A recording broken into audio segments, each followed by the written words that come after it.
Eu me lembro do meu mestrado, Gil, que eu tava. Pronto, era uma corrida contra o tempo. Eu queria terminar o mestrado no mesmo ano, queria. Então eu tava fazendo as aulas, escrevendo a dissertação, tudo uma coisa assim meio correria. E eu me lembro que eu tava correndo contra o tempo para terminar no prazo correto. E pronto, eu tive que me trancar, literalmente, me trancar em casa durante 3 meses. E foi só o que eu fiz. Eu era trancado em casa, escrevendo, e saía de casa e ia para a biblioteca, continuava escrevendo, voltava para casa, escrevia. Então era isso, era eu comigo mesmo e com minha tese. E eu só escrevendo e lendo e revisando. Quando muito era pedir para algum colega fazer uma revisão, ver se o texto estava legal e continuava. Então foi uma época da minha vida que eu estava extremamente solitário. E eu posso dizer, se não fosse Game of Thrones, eu não tinha conseguido. Era a única hora, como a Margarida falou, a gente precisa da nossa diversão também. A gente precisa de uma horinha de um momento de lazer, porque senão a gente enlouquece. Então não dá para ser só trabalho. Então minha horinha era Game of Thrones.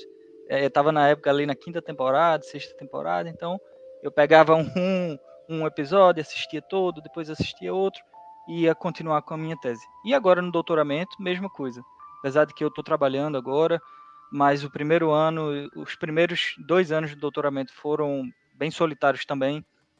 Não fosse aqui o Dialéticas, vocês que estão acompanhando desde o começo sabem, o Dialéticas serviu muito para nós enfrentarmos essa pandemia e termos um momento ali de rir, de conversar, de trocar uma ideia, eu e o Giovanni na época Bela.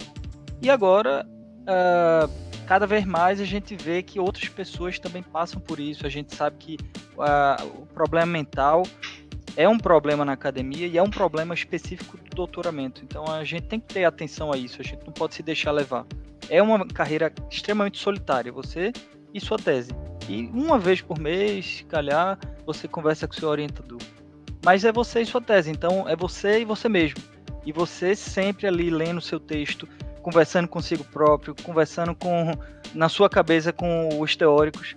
É uma coisa que a gente tem que ter muita atenção e pode se transformar num problema se você não tiver muito cuidado com isso. Ô, Fábio, e o pior momento é justamente a revisão de literatura, né? Porque algumas partes das metodologias você vai fazer entrevistas, você vai fazer observação participante, você vai fazer outras coisas que vão ter algum tipo de interação social. Agora, a revisão de literatura não tem. Até eu diria que eu gostei do que tu falou. A gente conversa com os autores, né? Dá para tu viajar um monte ali e criar diálogos entre você e aquelas pessoas que você está lendo, porque é uma coisa muito, muito particular, muito individual, e é realmente difícil fazer essa parte. E eu acho que eu diria que os eventos que a gente tem, os congressos, os seminários, o próprio podcast agora, o GT de Jovens Investigadores, ajudou isso. O investigador, o pesquisador, ele precisa de uma vida social, não é, Margarida?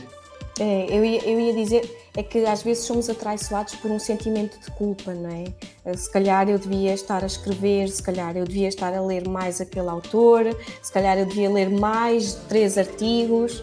Então, nós próprios criamos em nós esse sentimento de culpa. Mas é bom, se nós pensarmos que nos podemos rodear e criar redes de partilha e de interação com pessoas que se calhar estudam o mesmo que nós, esse sentimento de culpa pode ser diminuído em parte, não é? E é por isso que os ouvintes deviam aderir ao GT de Jovens Investigadores.